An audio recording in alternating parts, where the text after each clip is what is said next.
Like a Democrat bat signal, the dynamic duo of liberal politics is here to save the blank crusader from losing to the orange menace. Hillary Clinton and Barack Obama both making efforts to sound the alarm. A new piece from New York Mag titled "What Obama is Whispering to Biden" reveals that Barack has anxiety that Joe is blowing it. So Barry's increasingly involved in Biden's campaign, and Hillary using an op-ed to give Joe a pep talk, saying it's impossible to debate Trump and a waste of time to refute his arguments. Clinton also butters him up, saying, quote, "Mr. Biden is a wise and decent man who is fighting hard for working families." He's so wise and decent, he completely rejected his 7th grandchild. So, Judge, is it me or is this Hillary hanging around like one of those greedy grandkids waiting for the old grandpop to croak? But what if she's not in the will?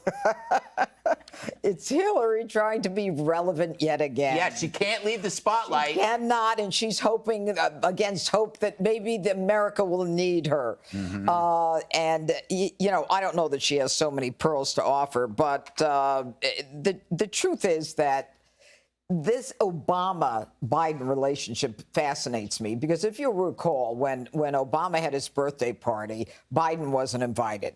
And Biden kept showing these bracelets of Joe and Barack, this friendship bracelet they had. And then he also, Obama waited until I think it was August or September of 2020 to endorse Joe Biden. You know, so that's kind of interesting. So he has, for the last couple of months, he's tried to get involved. Axelrod's tried to get involved to say, you know, we can help you. Biden needs help. And they're like, we don't really need your help. Biden's people have been pretty much rejecting them. But I think that right now, Obama's worried about his own legacy. And he wants to make sure that Biden wins. Because I think he realizes that there's a lot of things that he's done that Biden has brought back, and he doesn't want to lose any of that stuff. So I think it's fascinating, the Obama-Hillary connection. I mean, they're both about the past, but for Obama, it's about the future. And also, Jesse, Hillary has a new book out. Could that be the reason why she's skulking around? Good thing it didn't come out when my book came out, because I would not like to have to beat her in the New York Times bestseller list, Greg. I have a daughter named Gigi, not named after you. Oh, so they say. Short for Georgina. Although I should have named my daughter after you. That would have been a nice homage. Yes. Is that how you say that? Homage? No, it's homage. Homage? Yeah. Okay, good. We have a whole team of people helping out. It's like it takes a village. You know, you got people changing diapers, feeding her, making sure she sleeps, making sure she doesn't fall and hit her head. This is how we treat Joe Biden. He's got former presidents coming in to raise money. He's got former first ladies giving advice. He's got the CIA. He's got the FBI. He has all of these people in the establishment propping him up. The media hides him. The media lets him lie. He doesn't have to do anything. And they don't even like him. Yeah, that's no one even likes this guy. Hillary hates him. Barack tolerates him. He's the most unpopular president in history. Yet, why are they doing this? Well, selfish reasons. You're right about the legacy protection. Hillary's got to make money in Ukraine, obviously. But there's also financials at stake with corporate America. You think they're just going to let all of this cheap labor that blows down wages just disappear? All of these expensive sex reassignment surgeries on kids, that's going to go bye-bye when Trump's in office. Trump's already teasing tariffs. Big corporations don't like that. So there's a lot at stake. Plus, the progressive movement, they are this close to locking this thing in.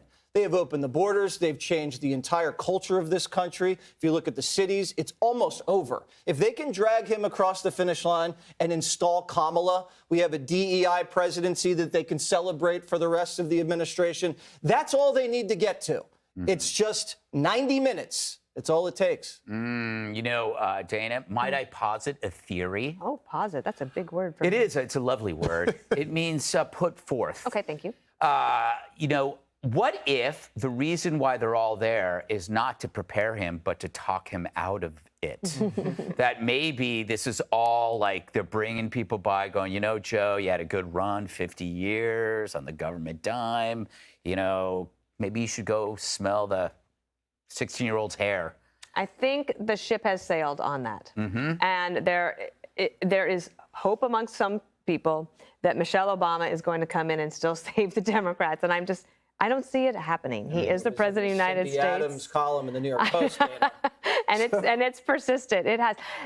And Biden is the nominee, or he's going to be the nominee once they finally have that. However, I do agree that if after the debate doesn't go well, maybe then they have that meeting. You're right. I don't think they're having that meeting with 16 people trying to help him. I thought that Hillary Clinton had some really good advice for Joe Biden in her op-ed, especially on the Supreme Court issue and how she would frame that. And if they were wise, they might invite her to join the table of 25,000 people who are advising him. Obama, actually, what's interesting about him is that his people have been saying this for about a year and a half. You see it on Pod Save America. You read it in some of the columns. You hear it on Hacks on Tap through David Axelrod.